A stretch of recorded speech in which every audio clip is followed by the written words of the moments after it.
Hello learners, आप सभी का सिवा क्लासेस में फिर से स्वागत है। आज की क्लास में हम पढ़ने वाले हैं Boolean algebra loss.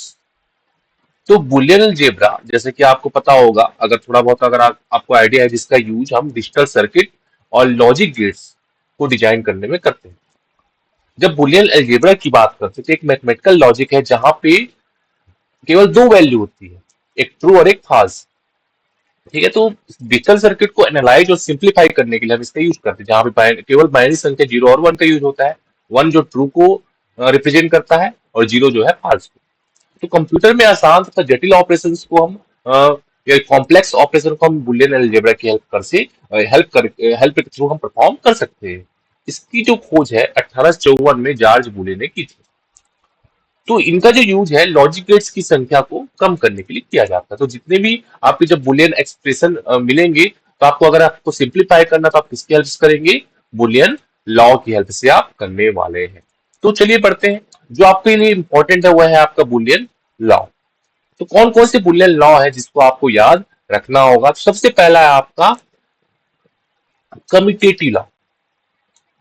Commutative law जहां पे हम बात करते हैं A plus B equal to B plus A की। सेकेंड जो इंपॉर्टेंट लॉ है आपका वो है आपका identity law. Identity law. Identity law क्या कहता है कि A plus zero equal to A dot one equal to A. ये आपका आइडेंटिटी आइडेंटिटी लॉ है। ठीक है, इसको आपको याद रखना। मतलब हम कहना चाह रहे हैं कि वन प्लस जीरो वन और zero into one equal to zero. उसी प्रकार से नेक्स्ट जो लॉ है आपका, जिसे हम नल लॉ के नाम से जानते हैं या जिसे हम डोमिनेशन लॉ कहते हैं। जैसे यहाँ पे याद रखिएगा A plus one equal to one होता है और A dot zero equal to zero होता है। इसे हमें याद रखना होगा। चलिए बढ़ते हैं नेक्स्ट लॉ की ओर। नेक्स्ट जो लॉ है आपका, नेक्स्ट जो इंपॉर्टेंट लॉ है आपका idempotent law. Idempotent law. Idempotent law जहां पे A plus A equal to A मिलता है हमें, A dot A equal to B A ही मिलता है। मतलब जहां पे सेम वेरिएबल दो बार आए तो रिजल्ट वही वेरिएबल रहने वाला है। जैसे आप वन प्लस वन करिएगा तो यहाँ पे आपका रिजल्ट वन ही रहेगा। जीरो डॉट जीरो करेंगे तब पे आपका रिजल्ट जीरो रहेगा। बढ़ते हैं अगले लॉ की ओर। जो नेक्स्ट जो लॉ कहता है आपका कॉम्प्लीमेंट लॉ। कौन सा लॉ है? कॉम्प्लीमेंट। जहां पे हम A plus A bar equal to one, A dot A bar या जिसे हम कॉम्प्लीमेंट कहते हैं, उसका जो आंसर मिलेगा आपका जीरो। तो अगर वेरिएबल और उसका कॉम्प्लीमेंट साथ में आए, जैसे और जो है वन के लिए एंड जो है जीरो के लिए, इसको हमें याद रखना होगा।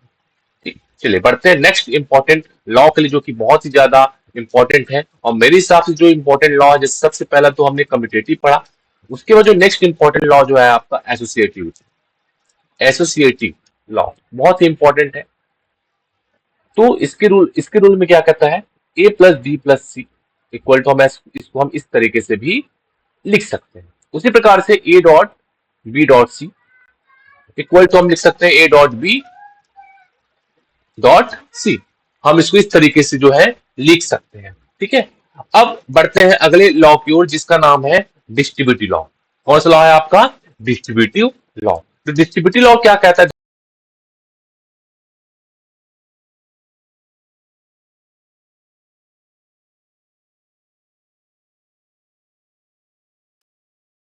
डॉट सी लिख सकते हैं। उसी प्रकार से A plus B dot C को हम क्या लिख सकते हैं? A plus B dot A plus C. इस तरीके से हम इसे लिखा जा सकता है। तो इस अलजेब्रा के जो बुलियन अलजेब्रा की हम बात करते हैं, यहाँ पे डिस्ट्रीब्यूटिव लॉ अप्लाई हो रहा है। सुनेगा बहुत ध्यान से, बहुत ही ज्यादा इंपॉर्टेंट ये क्लास है आप सभी के लिए। और सारे लॉ को आप बिल्कुल आप एक पेज में लिखिए और जहां पे आप पढ़ते हैं वहां पे लगाकर रखिए। वहां पे लगा के रखिएगा। Absorption law. Absorption law. Absorption law क्या कहता है? एब्जॉर्प्शन लॉ क्या कहता है? ध्यान दीजिएगा। एब्जॉर्प्शन लॉ कहता है A plus A dot B equal to A आता है। उसी प्रकार से अगर हम लिखें A dot A plus B अगर करें, तब भी हमें क्या मिलेगा? ए मिलेगा। मतलब अगर वेरिएबल पहले से प्रेजेंट है तो वहां पे एक्स्ट्रा टर्म टर्म का इफेक्ट नहीं पड़ने वाला है। तो उम्मीद करता हूं ये जो लॉ है आपको पसंद आ रहे होंगे और सारे क्लियर हो रहे होंगे। सबसे इंपॉर्टेंट लॉ और जो एग्जाम में हमेशा पूछा जाता है वो है डी मॉर्गन, जिसे हम वेरी इंपॉर्टेंट कहेंगे। जैसे सपोज मैंने लिखा ए डॉट बी का होल बार, हम इसे हम क्या लिखेंगे? ए बार प्लस बी का बार। उसी प्रकार से अगर मैंने लिखा a प्लस बी का होल बार, तो हम इसे क्या लिख सकते हैं, a बार डॉट b बार। तो एंड और में बन जाता है और एंड में बन जाता है, जैसे हमने कॉम्प्लीमेंट करने पर हमें ये चीजें दिखाई देती है। इसे हमें याद रखना है। और जो लास्ट लॉ है आपका, जिसे हम डबल निगेशन लॉ कहते हैं, अगर एक में डबल निगेशन है तो हमें आंसर जो क्या मिलने वाला है उसकी ओरिजिनल वैल्यू ही मिलती है। तो उम्मीद करता हूं ये क्लास आपको पसंद आया होगा और जितने भी लॉ मैंने बताए हैं आप सभी को क्लियर हुए होंगे। तो अभी क्लास बस इतना ही। चलिए ठीक है, थैंक यू सो मच।